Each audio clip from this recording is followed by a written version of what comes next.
people gonna hear about my party, they're gonna be shutting them down, they're gonna probably be arresting me, doing all types of crazy things just because we wanna have a good time. On May 15th, 2025, the United States Federal Court in New York witnessed a historic trial when Sean Diddy Combs, the king of hip-hop and founder of the Bad Boy Records empire, was formally accused by his former partner, Cassie Ventura, in allegations that sent shockwaves around the world. This was not merely an ordinary civil lawsuit between two individuals, but a symbolic clash of power and truth, of a media-crafted image and never-before-revealed dark secrets. On the second day of the trial, Cassie unexpectedly released a sensitive video clip presented as irrefutable evidence of the violent and coercive behavior she alleges Diddy exhibited throughout their 10-year relationship. Never previously made public, the clip instantly altered the entire course of the case and was deemed by many legal experts to be a legal knockout against the defense. So, what exactly does that video contain that has even Diddy's legal team shaken? Let's find out in today's video. 1. From the pinnacle of power to the defendant's seat. To grasp the full impact of this trial, we must look back at the image and authority Sean Diddy Combs has wielded for over 3 decades. No one can deny Diddy's iconic status in the global music industry. Since the 1990s, when he founded Bad Boy Records, he wrote one of the brightest success stories in hip-hop history. He molded legends like Notorious B.I.G., Faith Evans, and Mace, and helped usher in hip-hop's powerful commercialization. Diddy's career extended far beyond music. According to Forbes' 2023 report, his net worth reached nearly $1 billion, placing him among the world's very few black billionaires. He expanded his influence into fashion, Sean John luxury beverages, Ciroc vodka, and Media Revolt TV. On stage, he embodied confidence and charisma, controlling every detail from his words and gaze to his flawless red carpet appearances. That is why on the trial's second day, seeing Diddy sitting in the defendant's chair felt surreal to many. From an untouchable titan of industry, he was now facing scathing allegations from his former partner, the very person whose career and personal life he had dominated for nearly 10 years. Diddy and Cassie Ventura's relationship began in 2007 when she was just 19.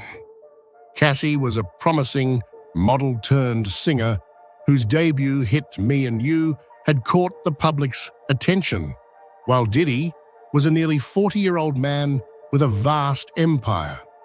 The gap in age, life experience, and, most importantly, professional power placed Cassie at a disadvantage from the start. Psychologists studying power dynamics call this a classic case of position abuse, where one partner controls the other through financial and career dependence. Cassie signed a 10-album recording contract with Bad Boy Records, a deal she later described as both a dream and a trap. From an innocent young woman, she was drawn into Diddy's luxurious world only to find herself completely isolated from friends, colleagues, and family. In court, Cassie testified, "I thought I was loved and protected. In reality, I was just a puppet in his hands."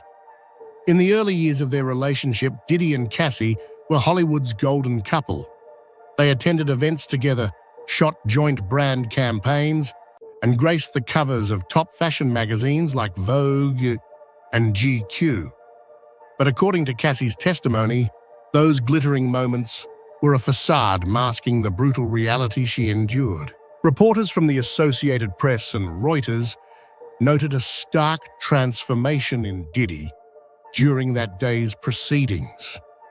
He entered with the air of a successful entrepreneur, a perfectly tailored black suit, a muted tone tie, and his usual confident bearing.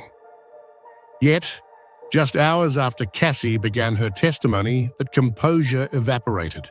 Observers recorded him hunched over scribbling notes for his lawyers, repeatedly standing to adjust his jacket buttons, and at times betraying his nerves by tapping his fingers on the courtroom table.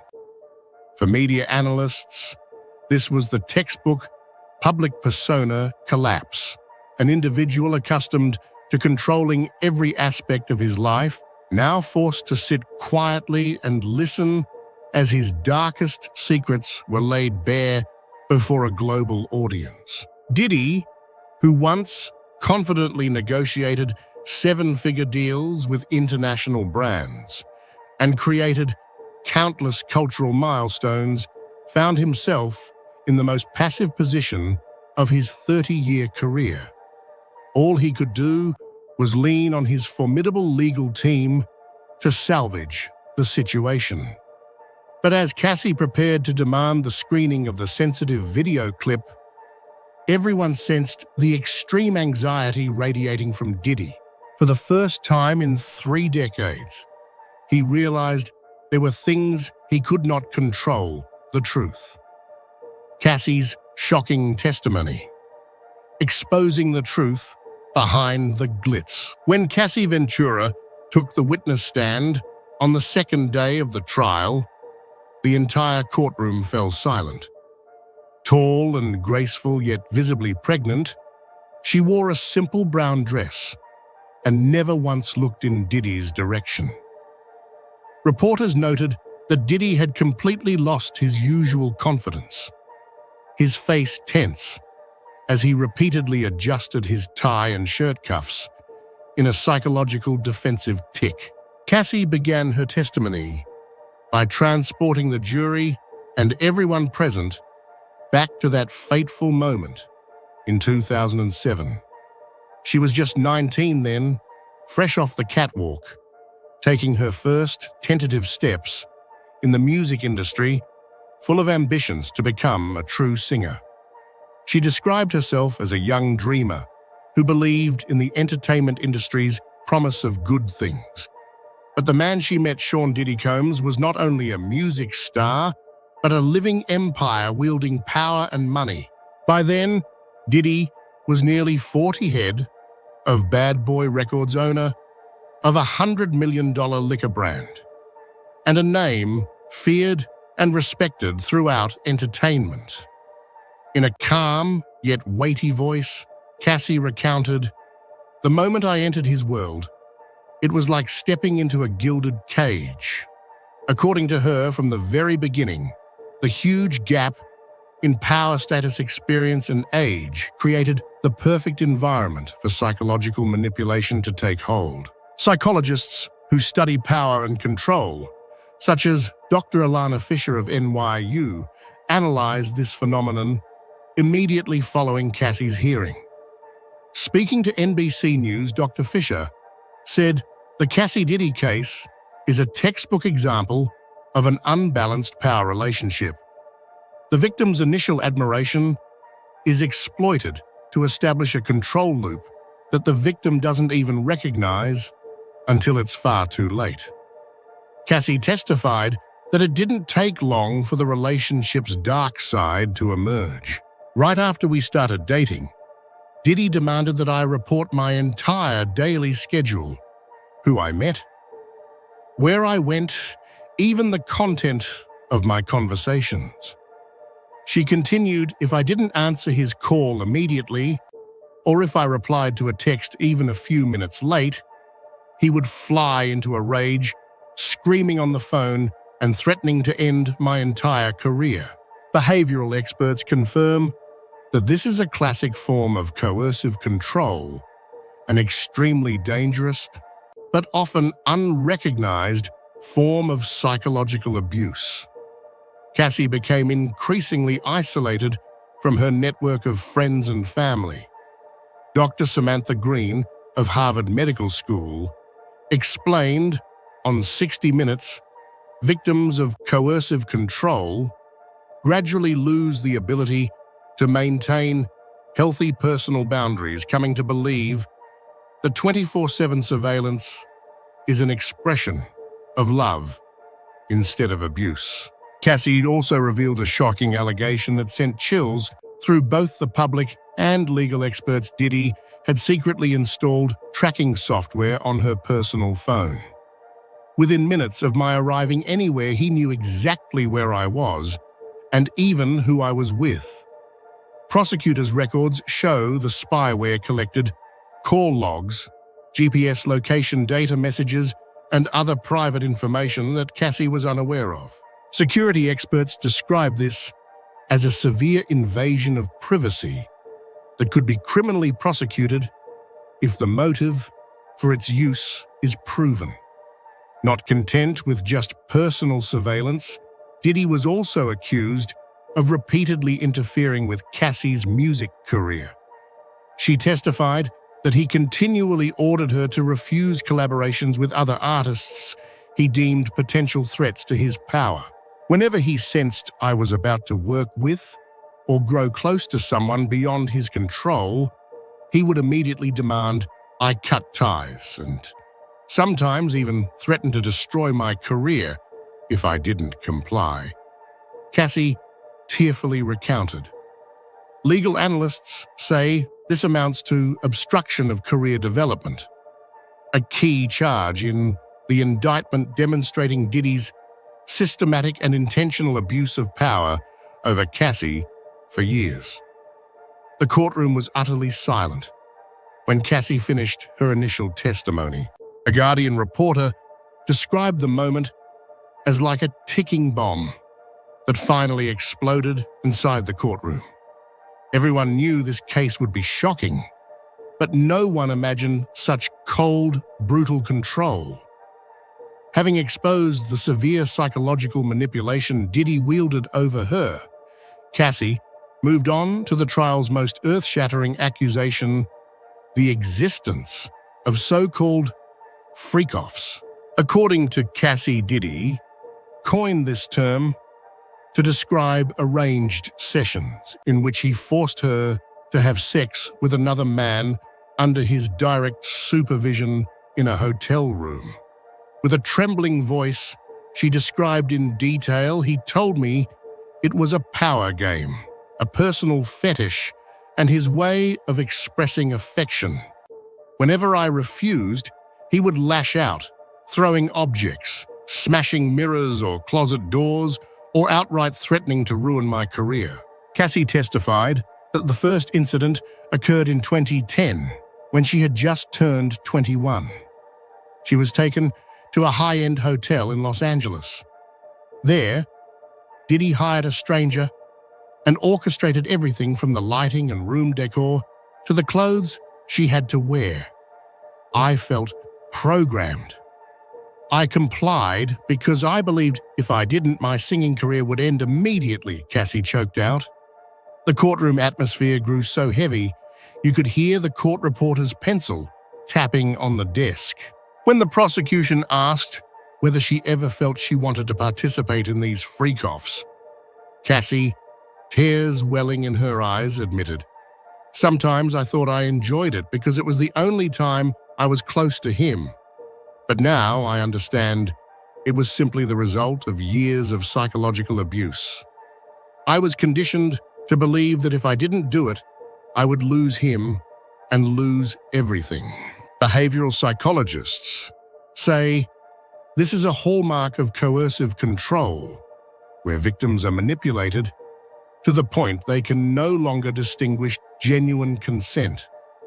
Dr. Elaine Foster, a specialist in power abuse psychology at Columbia University, told CBS News Cassie's testimony describes a classic abuse cycle where absolute power is wielded to break down personal will. The prosecution quickly bolstered Cassie's account with hard evidence. A series of self-photographs was presented showing serious injuries, bruises on her arms, red marks around her neck, a split lip. One image, a blurred, shaky selfie, Cassie took in a hotel bathroom mirror, was said to be the most haunting. Its imperfection only heightened its emotional impact. Some jurors turned away when those photos were displayed. To cement their case, prosecutors then showed a sequence of Diddy's texts and emails to Cassie. In one, he apologized for acting out of line after a night of drinking, promising it would never happen again. But any remorse was short-lived. Another message read, "If you ever speak about this, I swear I'll destroy you." Most strikingly, the jury saw a settlement offer from Diddy. "I'll pay you $2 million if you sign an agreement never to speak about what happened over the past 5 years." Legal experts called this chain of photographic and digital evidence the irrefutable backbone of Cassie's allegations. Yale law professor Dr. Michael Levinson told Reuters this is a prime example of how combining physical and digital proof creates absolute certainty around the victim's testimony. The courtroom atmosphere turned as if frozen in time.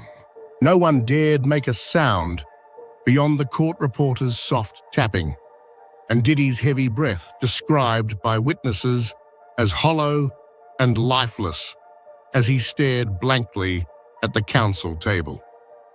A veteran New York Times reporter who had covered over 200 celebrity trials exclaimed, "At day's end, this is the first time in my career I've seen an icon the size of Sean Combs face such a solid wall of truth with no possible escape." Outside, legal and media commentators likened Cassie's testimony to a perfectly paced psychological thriller, every small detail meticulously laid out before the climactic revelation. Variety commented, "Everyone sensed something horrific was coming, but could not tear their eyes away from how masterfully Cassie guided the story." And as if to cap an already earth-shaking day, Cassie delivered the statement that ended the session, "I still have one final piece of evidence." It's the video clip we will be showing at the end of today. Those words brought the courtroom to a sudden standstill. Reporters described the silence as if every breath had been held. The jury and public alike understood that Cassie's final card, the clip, was expected to shatter Diddy's entire defense and turn the case irrevocably against him. Everyone inside and outside the courtroom knew the decisive moment was imminent. If Cassie's claims were true, this last piece of evidence would not only confirm Diddy's guilt, but could obliterate the financial empire, reputation, and cultural legacy he had spent over 30 years building. A historic turning point at the trial.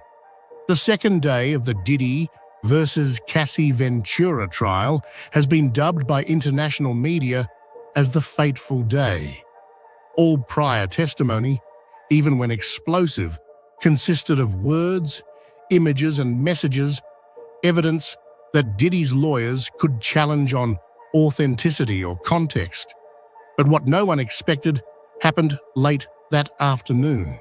Cassie requested to screen a video clip never before included in the court record, kept under absolute secrecy for years, and this demand immediately triggered an emergency conference among both legal teams and the judge. The packed courtroom seemed to freeze in place. One witness described the sensation as knowing a legal tsunami is about to hit with no way to stop it. Diddy, who had tried to maintain a calm demeanor, visibly shifted from confusion to outright panic. Reporters noted him whispering frantically to his attorneys, his fingers interlaced so tightly they turned white. Diddy's lawyers immediately filed multiple motions to block the clip's showing, arguing it violated procedural rules, had not been listed in the pretrial and trial evidence inventory, and infringed on the defendant's privacy. However, after privately reviewing the footage, the judge made a landmark ruling The clip would be shown to the jury, affirming that it constitutes highly probative evidence, is directly relevant, and cannot be excluded from the case file. When the video began playing on the courtroom's large screen, everyone described an eerie silence, so profound that the scratch of a pencil from the court reporter could be heard. Nearly 3 minutes long, the footage showed Cassie being forced by Diddy into a sexual encounter with another person in a luxury hotel room. Although specific details remain confidential due to the sensitive nature, the video is said to fully corroborate Cassie's description of the so-called freak-offs. Legal experts immediately commented that this clip carried exceptional weight. It confirmed Cassie's testimony of coercion while utterly dispelling Diddy's defense narrative that these incidents were mere jealous or consensual displays. Harvard Law School veteran David Choi told CNN, "In my nearly 30 years of practice, I've seldom seen video evidence with such legal heft. This could be the knockout blow in terms of proof." As the clip ended, witnesses described Diddy as a shell of himself. No longer trying to appear composed, he clutched his head in his hands, his face pale, as he stared at the now dark screen. Another observer reported that Diddy even tried to stand and react, only to be restrained by his lawyers and court officers. The prosecution then pressed Diddy on the spot about the footage, drilling into every detail and forcing him to confront irrefutable proof. He repeatedly declined to answer, citing counsel's advice. Meanwhile, some jurors could not contain their reactions. One man turned away, unable to watch. A woman broke down in tears and was escorted out briefly to regain her composure. According to a journalist from The Guardian, one juror's hand shook so badly she had to stop taking notes. The press instantly labeled this a legal disaster for Diddy.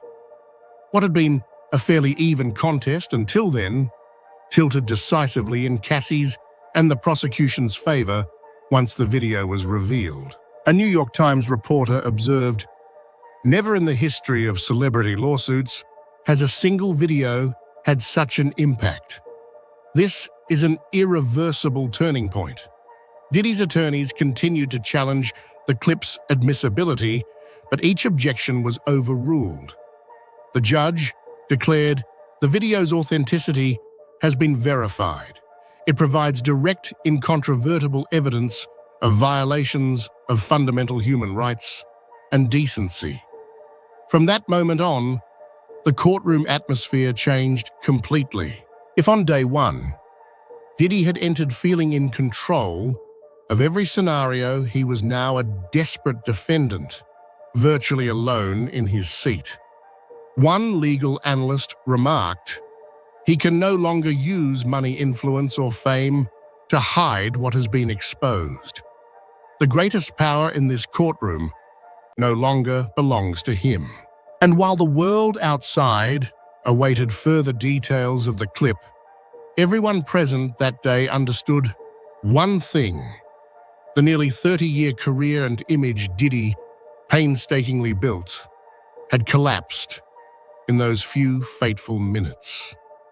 Impact of the clip on the trial and public opinion. Rarely has a lawsuit in entertainment history generated as powerful a public reaction as the Diddy versus Cassie Ventura trial, especially after the sensitive clip was unveiled on day 2.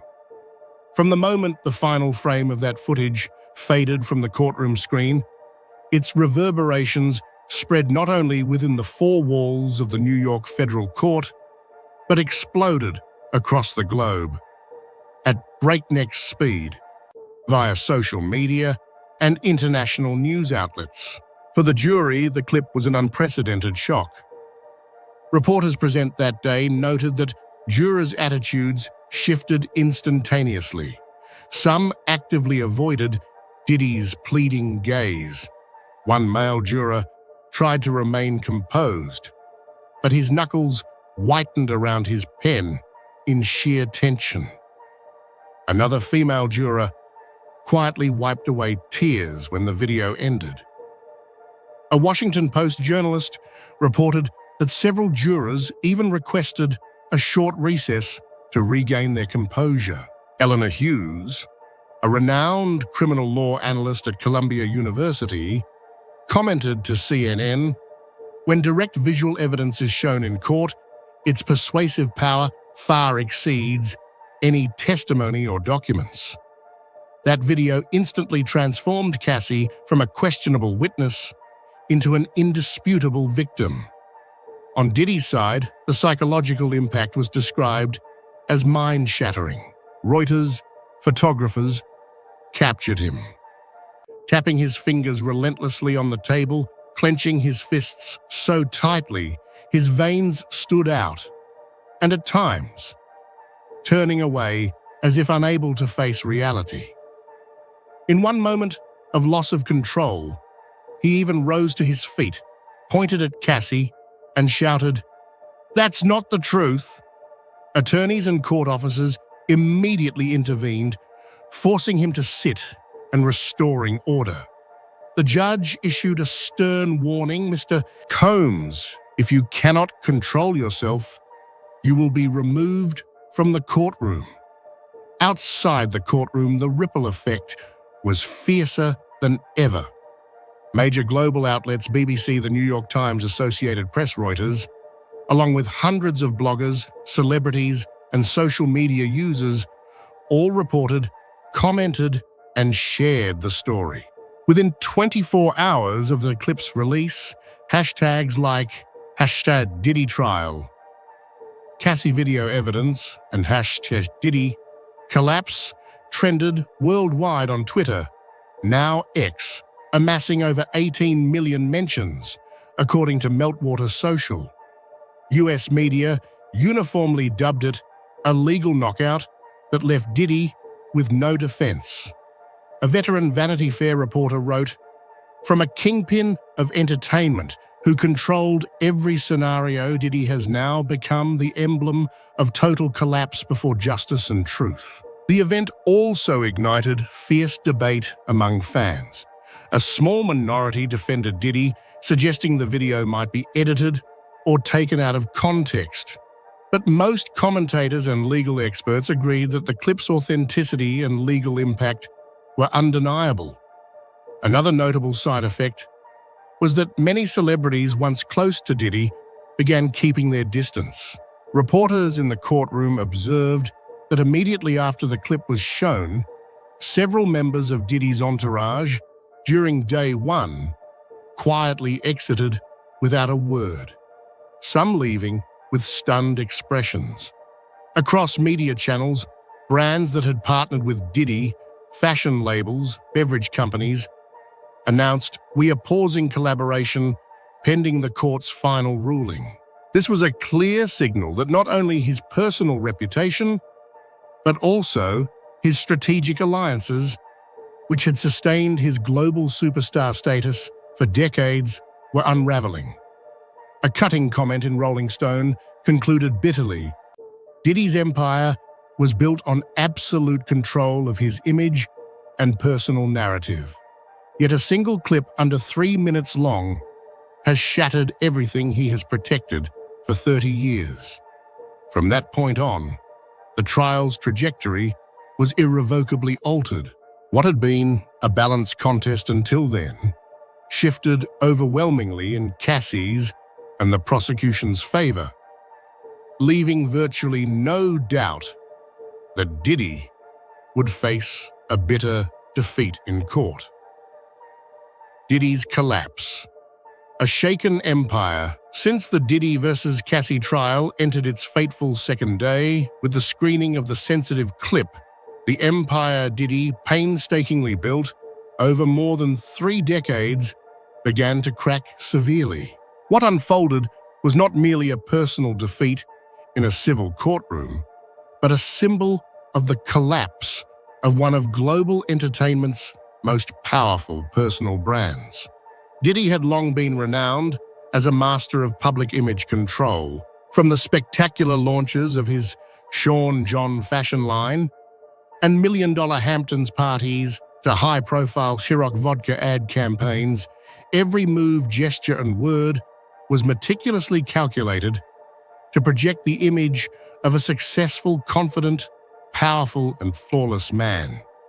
In 2017, Forbes even hailed him as the undisputed king of modern hip-hop culture, estimating his net worth at $900 million at the time. However, after that fateful afternoon in the New York federal courtroom, that carefully curated image evaporated. A witness described the moment that changed everything. As soon as the clip ended, Diddy collapsed onto the counsel table, clutching his head as if he couldn't believe what was happening. That psychological unraveling continued into the following days of the trial. Observers recorded Diddy murmuring to himself, shaking his head in denial or turning away to avoid the jury's gaze. At one point, he even slammed his fist on the table, silencing the courtroom, and prompting the judge to sternly warn Mr. Combs, "If you persist in this behavior, you will be removed from these proceedings." Media analysts saw these actions as unmistakable signs of a personal brand in freefall. David Axelrod, a brand strategist at USC Annenberg, told Today's Show, "For 30 years, Diddy has crafted an image of a man who never loses control or shows weakness in public. And in just a few days, it all collapsed completely." The fallout reached far beyond the courtroom walls. Major business partners issued statements pausing collaborations pending the official investigation results. Diageo, the largest partner behind the Ciroc vodka brand, announced the suspension of all marketing campaigns involving Diddy.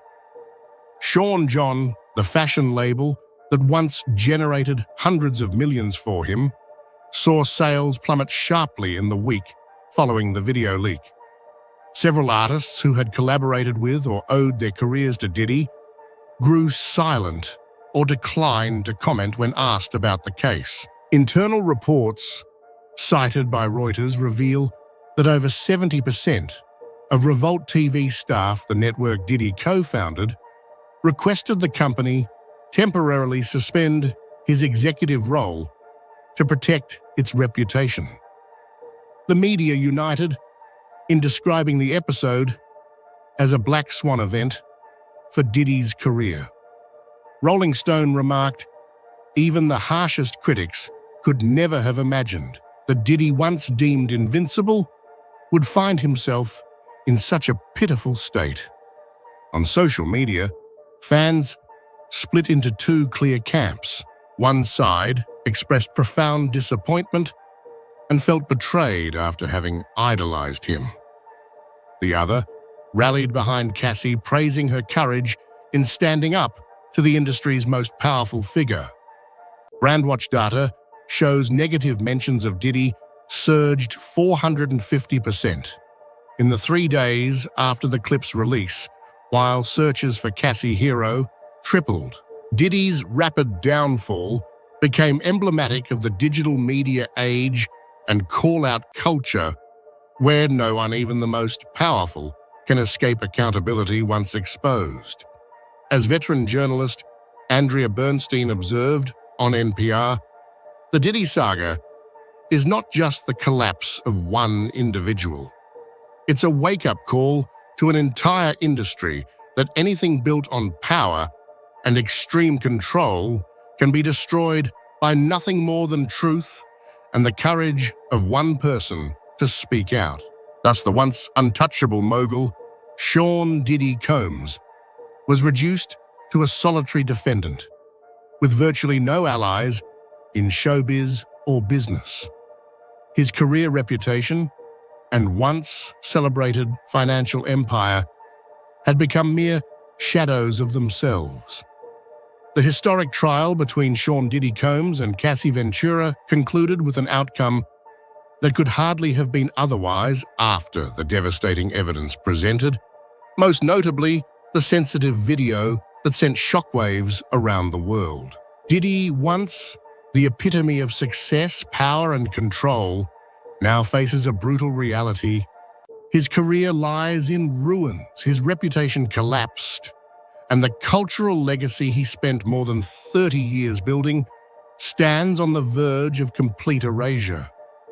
The court found that Diddy had engaged in abusive, controlling behavior that inflicted both physical and psychological harm on Cassie Ventura, and it ordered him to assume civil liability as well as face other serious legal consequences.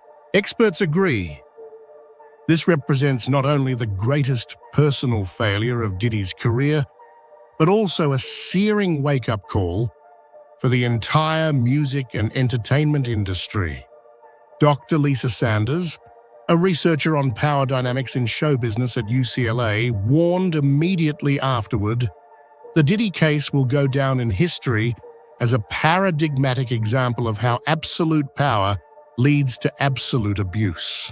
The entertainment industry must now rebuild its codes of conduct, institute far stricter oversight of power, and above all, protect victims from abuse. In the court of public opinion, Cassie Ventura emerged not only victorious legally, but as a symbol of courage. She stood up to one of the most powerful figures the entertainment world has ever known, despite the personal risk and sacrifice involved. Women's rights organizations such as Time's Up and Me Too International praised her resilience and fortitude, holding her up as a role model for all victims of power-driven abuse. Cassie's case proved that even in an industry as complex and treacherous as show business, truth can prevail with enough courage and the right legal support. As The Guardian observed, if Harvey Weinstein symbolized the fall of toxic power in Hollywood, then the Diddy case is a clarion call for the entire music industry. While the future of Diddy's career remains uncertain, one thing is clear: he will never again occupy an untouchable throne. A new chapter has opened in entertainment, a chapter in which every star producer and industry figure must answer to both the law and public scrutiny if they cross ethical or legal boundaries. This trial has become an emblem of the enduring power of truth. Diddy may have built a billion-dollar empire and once controlled every corner of the music world, but he could not control the truth that Cassie bravely spoke in court. That is the greatest and most costly lesson, not only for him, but for the entire global entertainment community. This case not only brought an end to a music legend, but also sent a powerful message: no one is above the law. Power cannot hide the truth. What do you think about this lawsuit? Leave your comment below. Don't forget to like, share, and subscribe to our channel for more exclusive analysis. See you in the next video.